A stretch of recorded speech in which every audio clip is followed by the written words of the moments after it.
Escucha esta pieza de música.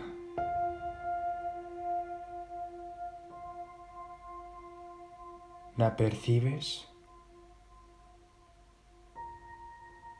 ¿Identificas sus tonos? ¿Te resulta agradable?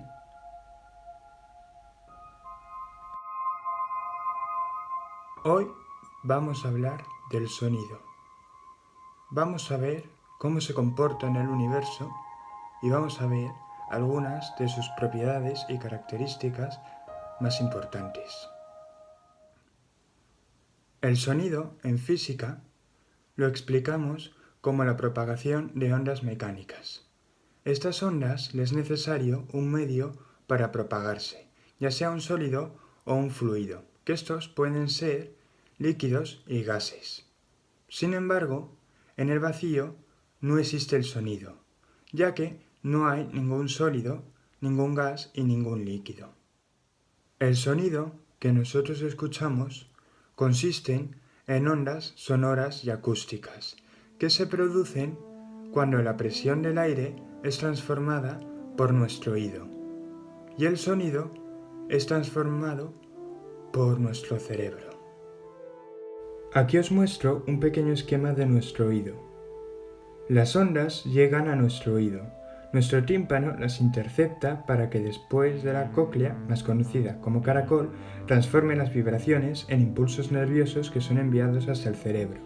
Esta información es recibida por los receptores sensoriales, que son los encargados de llevar el estímulo y obtener una respuesta para generar un impulso nervioso que sea percibido por nuestras neuronas. Hay dos tipos de onda. Si las vibraciones viajan en la misma dirección que el sonido, se llaman ondas longitudinales, y si viajan en forma perpendicular, se llaman ondas transversales. La física del sonido es estudiada por la acústica, que es la propagación de las ondas sonoras en los distintos tipos de medios. El sonido se propaga en los sólidos y en los líquidos con mayor rapidez que en los gases. En los gases, la temperatura altera la propagación del sonido, ya que modifica la compresibilidad y la densidad del medio. En el aire, la propagación del sonido implica que algunas moléculas se junten y otras se separen. Es la alteración entre estas moléculas lo que produce el sonido. En fluidos altamente incompresibles, como el agua, las distancias se ven muy poco afectadas. La velocidad de propagación de ondas sonoras en un medio depende de la distancia que guardan las partículas de dicho medio. Por ejemplo, en los sólidos la velocidad es mayor que en los líquidos, por estar las partículas más juntas, y por ende, la velocidad del sonido en un líquido es mayor que en el aire. En el vacío no hay sonido por las dantescas distancias que guarda, que impide que el sonido sea audible. La frecuencia es la cantidad de oscilaciones que hay en un segundo. El ser humano puede escuchar desde los 20 Hz hasta los 20.000 Hz. Si supera esta cantidad, se considera un ultrasonido. Por ejemplo, los perros pueden oír desde los 20 Hz hasta los 65.000 Hz, y por tanto, este animal entra en la lista de los que pueden oír ultrasonidos.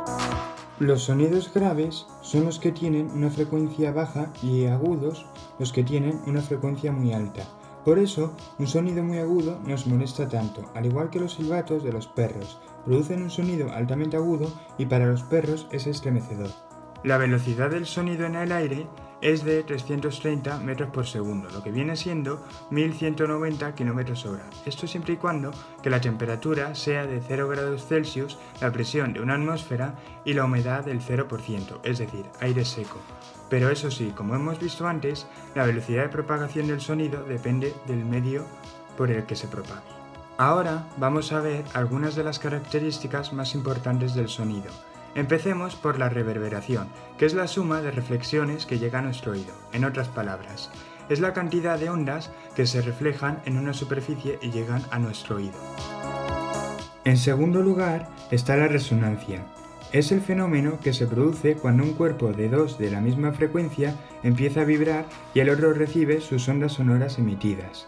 Cuando afinamos las cuerdas de una guitarra, lo que hacemos es igualar las frecuencias, es decir, poner en resonancia la guitarra.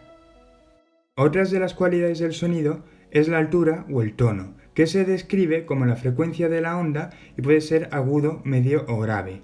Otra propiedad es la duración, que es el tiempo que dura una vibración. La intensidad es otra característica, define la amplitud de la onda, que puede ser fuerte, débil o suave. Y por último tenemos al timbre, que es la distinción de las fuentes emisoras del sonido.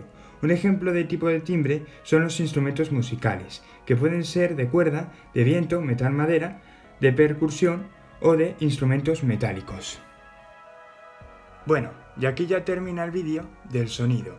Espero que os haya gustado y que hayáis aprendido algunas de sus propiedades más importantes y cómo se comporta en nuestro propio universo. Si os ha gustado el vídeo, apoyadlo por favor, suscribiros y si queréis dejar vuestra opinión. Por mi parte, nada más que decir. Hasta la próxima. Adiós.